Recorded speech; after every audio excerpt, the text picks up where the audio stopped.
We wanted to share something I saw from Scott Brinker the other day around different roles in ops.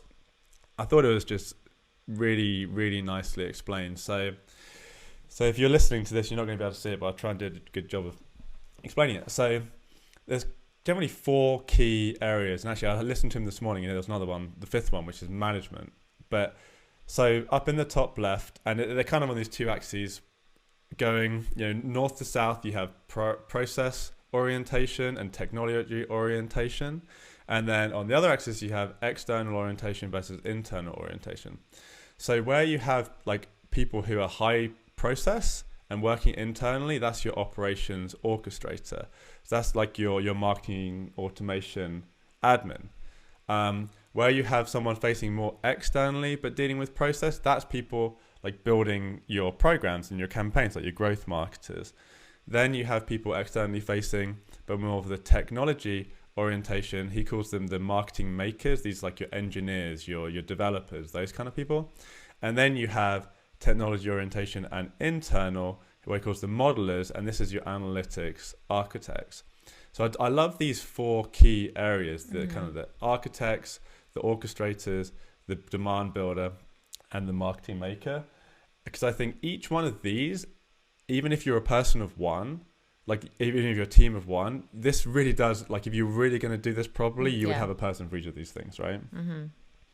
Yeah, and a lot of the times all of this kind of falls onto one person, but we'll find that, oh shoot, in the marketing maker side, someone who's a traditionally operations orchestrator or the demand gen marketer, they don't know how to code. Like they don't understand how to build Apex. And to be honest, I would say don't even try, like that's not gonna, if your whole goal in your career is to not be that marketing engineer or developer, it's much better for you to just go and find someone to do that. But a lot of the times deep down inside, we just think, I need to figure it out. I need to figure that out. Or, oh man, I don't know how to code. That probably means I'm not the best marketing ops person.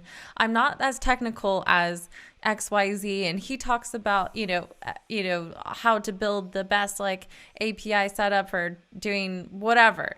No, it doesn't mean that you might know how to talk to the CMO. You know what it makes a great demand gen campaign.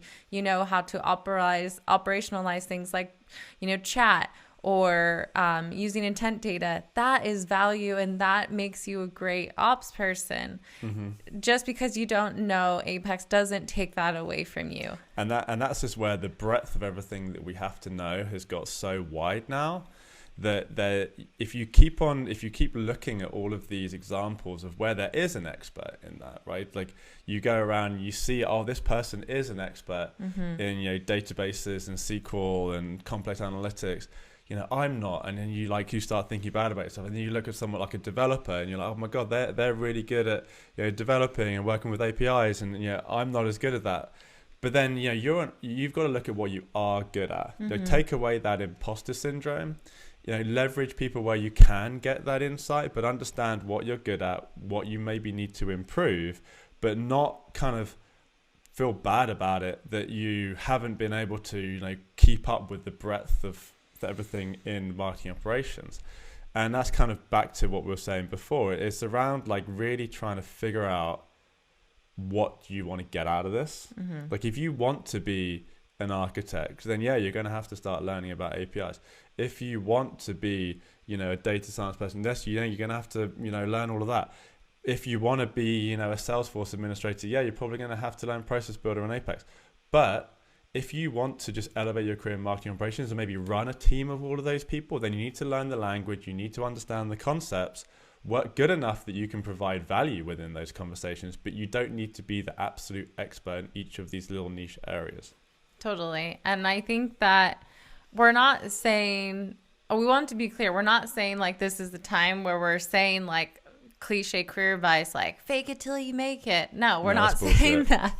You literally can't do that in ops. If you are doing that, we'll see how many jobs you run through in the next like few years. But that's a different scenario. But for those of you who are listening to this and like it's really, you're feeling down about any of those places where you feel like you're not up to fluff. Well, it's just that's the case for you to just kind of sit down, write a list, maybe do an audit your skill set, do an exercise. These are all the areas, these are the things I know really well. These are the ones that I know pretty well enough to actually articulate to someone the importance of them and how they work. And these are the things I just don't understand.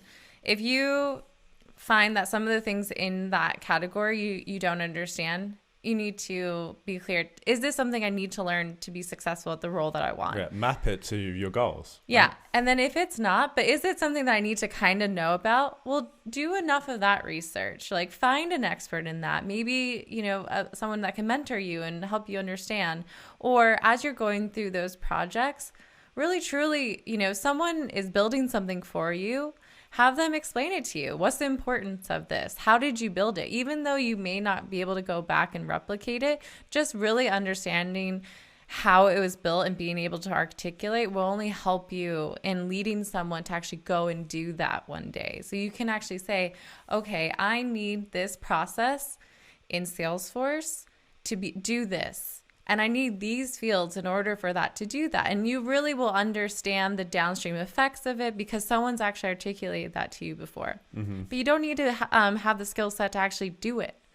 You can find the experts to do it. So that's a really good exercise for you folks in marketing ops to just address like what are the things you actually need to know. And then if you find that there's really a skill set you're lacking, maybe carve out some part of your day to do that certification, do whatever training you need to do and really invest that time into yourself.